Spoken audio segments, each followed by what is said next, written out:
Hello बच्चों, कैसे हैं आप सब। तो शुरू करते हैं सेशन आज का ट्रांसक्रिप्शन, जिसका नाम है अनुलेखन। ठीक है।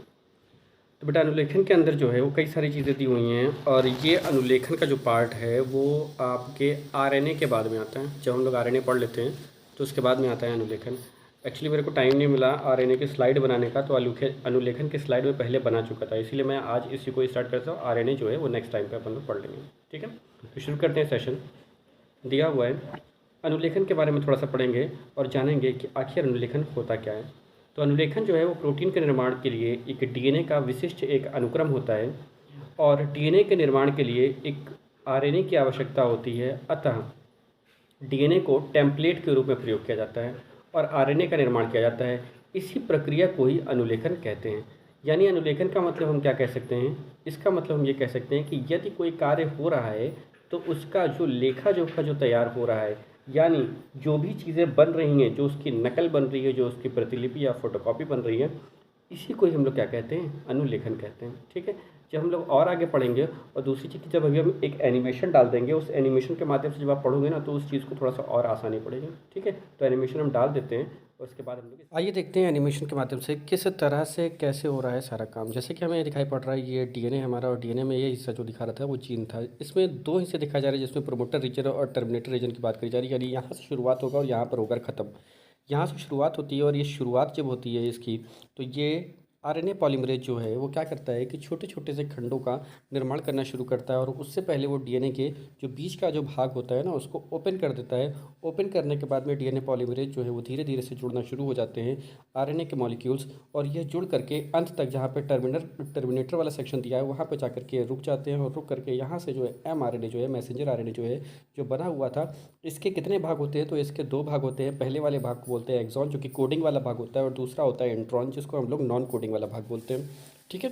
तो ये जो एक्सॉन और एंट्रॉन जो होता है, ये इस पे भी दो ही प्रकार के सेक्शन पाए जाते हैं, जिस तरह से 5' 3' बाकी में पाया जा रहा था।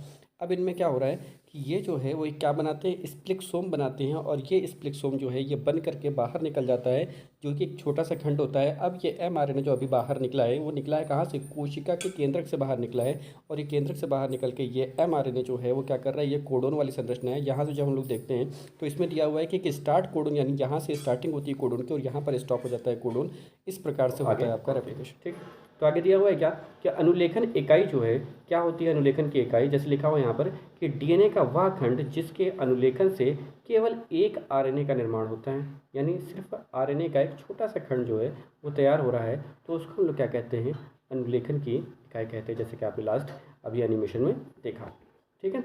आगे पढ़ते हैं क्या, और ये दिया हुआ ये अपना फोटोग्राफ, जो कि जो इमेज जो दी है क्या दिखा रहा है कि इसमें अगर कोई चीज़ जो है वो जैसे ही इसे डीएनए के अंदर इंटर कर रही है, इसे डीएनए के अंदर इंटर करने के बाद में वो क्या कर रही है कि डीएनए के इस सेक्शन को उसने क्या कर दिया भाई, अनजिपिंग कर दिया, और अनजिपिंग करने के बाद में यहीं से ही जो है वो आरएनए की शुरुआत हो जाती है, और आरएनए जो है वो यहीं से ही बनना शुरू हो जाता है, और फिर से आरएनए का एक स्ट्रक्चर बन करके बाहर निकलता है। और इसके लिए जो उपयोग होने वाला आरएनए है वो कौन सा आरएनए होता है, जैसा हम सभी लोगों को मालूम है, ये आरएनए जो होता है वो एमआरएनए होता है। ठीक है ना।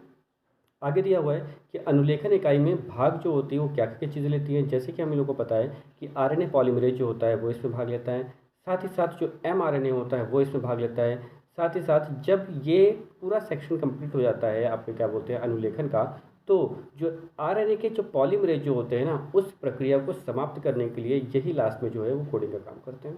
ठीक है ना।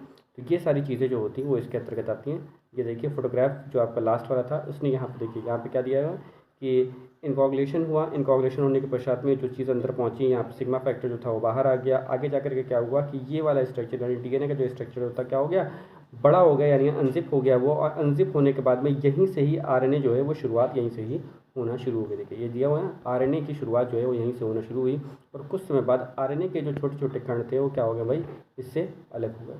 ठीक है ना। तो ये प्रक्रिया जो हो रही है एक आरएनए को बनाने की हो रही है, इसी में ऐसी चीज़ें दिखाई पड़ती हैं। आगे पढ़ते हैं, थोड़ा सा जानते हैं टेम्पलेट रज्जु क्या होता है। जब ये इस सेक्शन को हम लोग पढ़ते हैं ना अनुलेखन को, तो वहाँ पे कई जगह पर दिया होता है टेम्पलेट रज्जु। तो टेम्पलेट रज्जु जो होता है वो एक कोडिंग यानी रज्जु टेम्पलेट की एक विपरीत एक ध्रुव बनता है।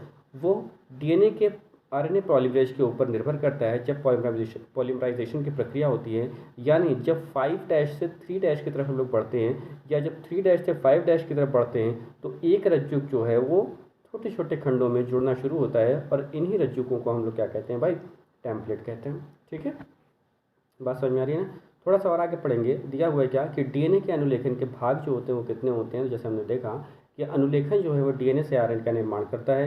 अनुलेखन इकाई के कुछ 3 प्रकार के भाग होते हैं, यानी कौन कौन से, जैसे कि हमने बताया लास्ट अभी स्लाइड में कि आरएनए पॉलीमरेज जो होता है वो बांधने का काम करता है, अनुलेखन को प्रारंभ करने का काम जो होता है वो एमआरएनए करता है, और उसके बाद समापन का कार्य जो होता है वो अनुलेखन की प्रक्रिया को समाप्त करने का की जो प्रक्रिया होती है उसमें क्या नाम है, जो आरएनए पॉलीमरेज जो होता है वो भाग लेता है। आगे अगर कोई आपसे अगर पूछता है कि कौन सा एंजाइम जो होता है जो अनुलेखन में क्या करता है, सबसे मेन रोल जो होता है वो अनुलेखन में किस चीज़ का होता है, तो ये होता है किसका, आरएनए पॉलीमरेज का। ठीक है, तो वीडियो अगर समझ में आ रहा है, अच्छा लग रहा है, तो वीडियो को लाइक और सब्सक्राइब जरूर करेंगे और अपने दोस्तों के साथ में ज़रूर शेयर करेंगे। और अगर कोई चीज़ डाउट बन रही है तो प्लीज़ उसको कमेंट बॉक्स में ज़रूर आंसर देंगे कि क्या चीज़ें जो हैं वो जो डाउट क्रिएट कर रही हैं आपके में। ठीक है, ओके, थैंक यू।